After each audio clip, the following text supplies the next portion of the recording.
Hi everyone, welcome back to the channel, and today I'm solving Leetcode daily challenge problem number 645, set mismatch. So it is actually an easy problem, and we will first check out the problem statement, then we'll look into the approach which you're going to use, and towards the end we'll see the code as well.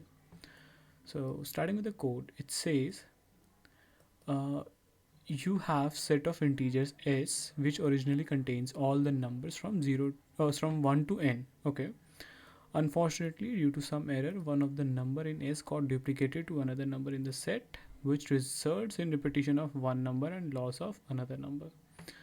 Okay, you are given an integer array nums representing the data status of this set after the error. Find the number that occurs twice and the number that is missing and return them in the form of an array. Okay, so basically, we are getting an array in which we have duplicate number, and we have to basically find out the number which is duplicated and the number which is missing. Okay, because we were supposed to get numbers from 1 to n. So there are a couple of ways to solve this approach. First one which I can think of is like simply just sorting the array, and just checking out if all the numbers are present or not. If not, then that will be a missing number, and we can also keep a track of the numbers we have already seen, so that way we can get the duplicate number.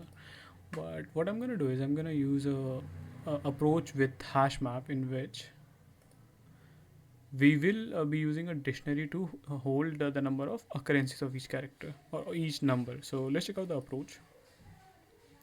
So if you see over here, what we'll be doing, we will be using a hash map, okay, in which we are storing the number of occurrences of each element. For example, in this array, one has occurred one time, two has occurred two times, three was not present, and four was there only once. Okay, and we will declare a result array in which the element at 0th index will represent the duplicate number, element at first index will represent the missing number. Okay, now this is the simple logic which we'll have to implement. So what we are going to do, we will write a loop for I in range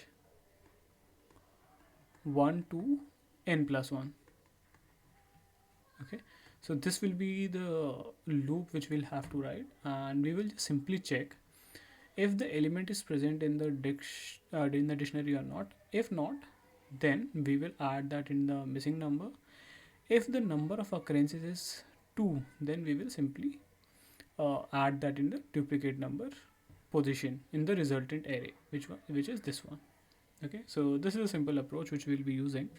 Let's check out the code as well. So as you can see, I have initialized result with falses. I am doing this to basically optimize the solution a bit.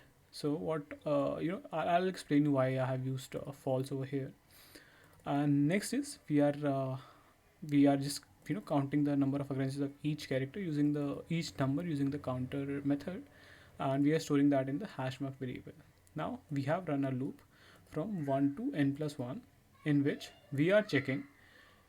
So so we are checking, this logic was for the duplicate, for the missing number, sorry. Yeah, so we are checking if we have already found that number or not. If not, we will check the element at index I is 0 or not.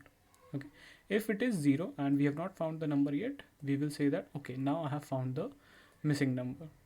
We have implemented the same logic for duplicate number as well. We are checking if we have already found that number or not. If not, we will check if the number of occurrences of that particular number is 2 or not. If yes, then we will assign that into the duplicate number position. Okay, here comes the part where I have tried to optimize the solution a bit. So what I'm doing, I'm using all method. So basically all returns true if all the numbers in an array is true. True basically means you can have any integer value 1 2 3 4 5 some and so on. You can have any alphabet. Okay, but it should not be false. Okay, so that's why I'm using all method over here, and that's why we have initialized the resultant array with the false. So as soon as we find both the numbers, we will simply break the loop and we will return the resultant array. Okay, So let's check out the test cases.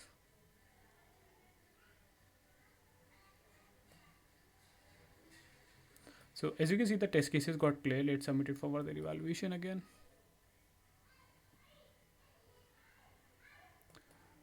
And as you can see, the solution got accepted and we have performed fairly well. We have outperformed 80.43% of the submitted solutions. So yeah, that was the solution, guys. Thanks a ton for watching out the video. Stay tuned with upcoming ones. Don't forget to like the video and subscribe to the channel. Thank you.